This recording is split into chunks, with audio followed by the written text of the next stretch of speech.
Today we're going to make a fleishig tzimmes for Rosh Hashannah. Let's turn some of this beautiful chuck-eye roast into fleishig tzimmes, and the rest of it we'll make for a Rosh Hashannah roast. This is kind of a loosely held together mussel. And all I'm going to do is just slice it into chunks that we're going to brown first, and then braise on the stovetop. And then later on, when it's mostly cooked, we're going to add our sweet tzimmes ingredients. So again, 1 to 2 inches, nice thick cuts. It'll hold together a little bit during cooking. We can kind of break that up a little bit at service time. Before we begin, I like to soak my raisins in rum. Pick your favorite raisins, pick your favorite rum. Soak for about an hour or two and enjoy. Here I have our figs, dates, and raisins. These have been soaking for a while. We're going to leave them alone. I just want to do a little rough chop on probably half of the figs and half of the dates, just to get them into more bite-sized pieces. And the rest we can serve out of new fruits for Rosh Hashannah. So just kind of a quick chop, probably about in half or thirds for here. This also gives you an opportunity to make sure that there's nothing living in there that shouldn't be living in there. Often these figs come with a hard stem, and I like to take that out because you can't really eat that. A nice little chop in half. You've got some of your dried fruits all ready to go. Already. This is hot neutral oil in the pan. I've patted these dry. Let's get them browned up a little bit for some extra flavor. I like to kind of render the fat side first, if you got one.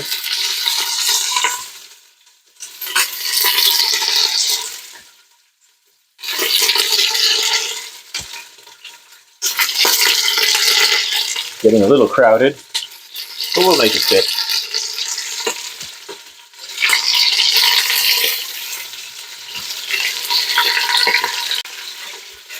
If you want to be safer, use a pair of tongs when you put your meat in and when you flip it.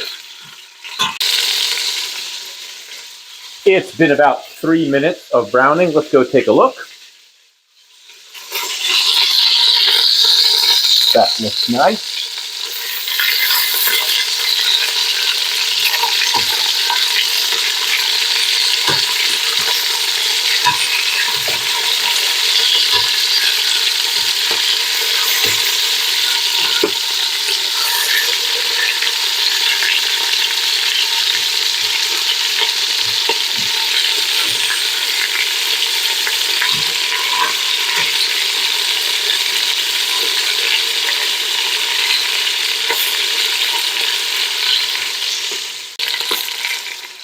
Great sizzle. Now that the other side is nice and brown as well, let's add our braising liquid, bring it up to a boil, and then let it simmer for about an hour and a half or so till this is nearly cooked.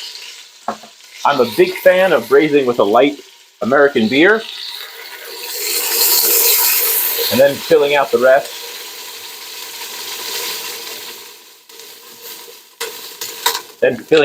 With water. All you need to do is get it covered 3/4 to full.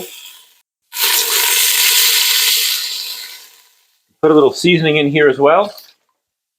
A little salt and pepper, but don't overdo it. This way it'll season while it cooks. But you do want to, this will get saltier as this cooks down, and we'll do a final seasoning at the end. I have some whole pepper corns that go in a little pepper mill, and I'm going to put those directly in there. We can strain them out later. You can eat them.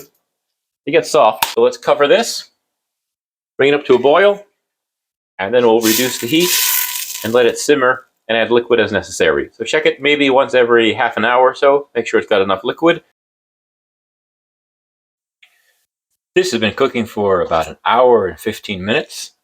It is a little over halfway done. You want to take a look to see how well this kind of separates with the fork. It's not yet easily flaking apart, not yet easily pulling apart, so it's not done, but it is well on its way. What I'm going to do now is just add a handful of carrots, and then in a little while longer, we'll add our sweet fruits and cook this down and season it finally. Bring this back up to a boil, and we'll turn it back down and let it simmer some more. It has been another hour, and let's go check on this beef. So you can see how nice it is. The fork goes in real easy. You can see it kind of pulls the meat apart. Let's add some of our other sweet rolls. We've got dates, figs,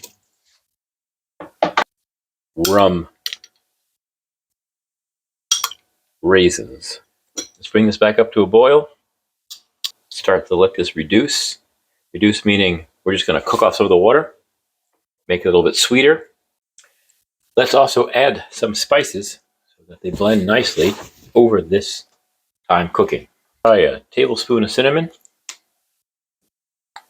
half a teaspoon of clove, quarter teaspoon of nutmeg, half a teaspoon of ginger.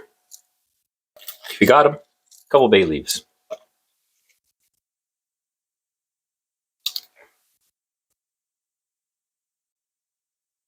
This has been reducing now for about another half hour. I think it's around the concentration I like. Let's give it a little taste for spice. Made a bracha earlier.